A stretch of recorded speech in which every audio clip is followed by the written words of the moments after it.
They say the mind can play tricks on you, but nothing prepared me for the horrors I discovered in my grandmother's old journal. Tucked away in the attic, its pages held secrets that blurred the line between reality and nightmare.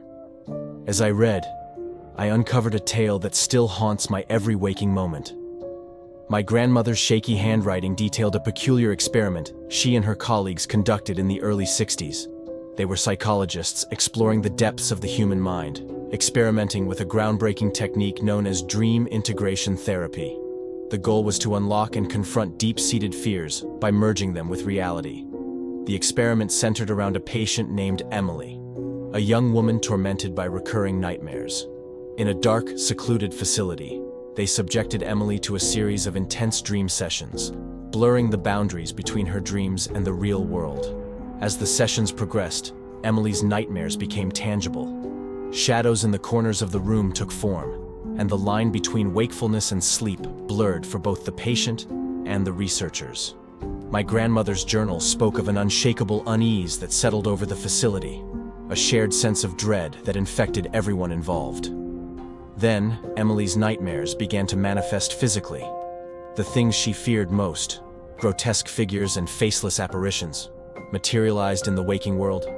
The researchers, consumed by their own fears, struggled to maintain control over the experiment as the boundaries of reality disintegrated.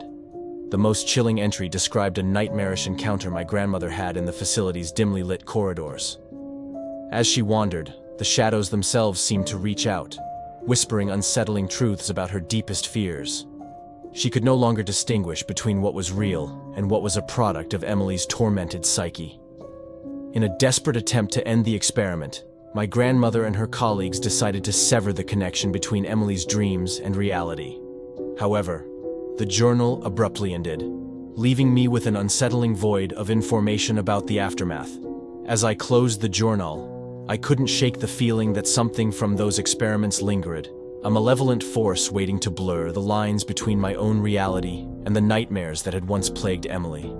The air in the room seemed charged with an otherworldly presence, and I couldn't shake the feeling that I had unwittingly stepped into a nightmare of my own. Disturbed by the secrets unveiled in my grandmother's journal, I became obsessed with understanding the aftermath of the experiment. My quest for answers led me to the abandoned facility, where the sinister events had unfolded decades ago. The once imposing structure now stood in eerie silence, its halls echoing with ghostly whispers. Armed with a flashlight, I cautiously ventured deeper into the facility, guided by the twisted corridors described in the journal. As I explored, shadows seemed to dance at the edges of my vision, and the air became thick with an oppressive energy.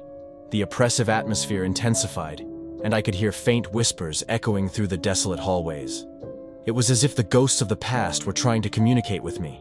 I stumbled upon the room where Emily's nightmares had manifested into reality. The walls were adorned with symbols and strange markings, remnants of the experiment gone awry. The air felt charged, and an unsettling presence hung in the room. Suddenly, a cold breeze swept through the corridor, extinguishing my flashlight. In the darkness, I heard a soft, rhythmic chanting. Panic set in as the shadows seemed to converge, forming grotesque figures that mirrored Emily's twisted nightmares. A disembodied voice echoed through the chamber, uttering cryptic warnings about the consequences of meddling with the realm of dreams. I frantically tried to navigate the maze-like corridors, but they seemed to shift and twist, trapping me within the suffocating embrace of the facility. In the heart of the darkness, I glimpsed a figure, Emily herself, or a distorted version of her. Her eyes glowed with an unnatural intensity as she spoke in a haunting, layered voice. "You awakened the dormant fears. Now, you are one with the nightmares." The shadows enveloped me, and I felt myself losing touch with reality. The boundary between dream and wakefulness dissolved, and I became entangled in a nightmarish tapestry of my own fears. Whispers grew louder, blending with my racing heartbeat.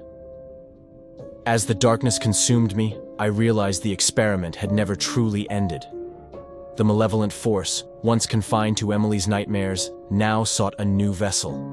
I became a living conduit for the horrors that lingered within the abandoned facility. The last thing I heard was Emily's laughter, a chilling symphony that echoed through the twisted corridors.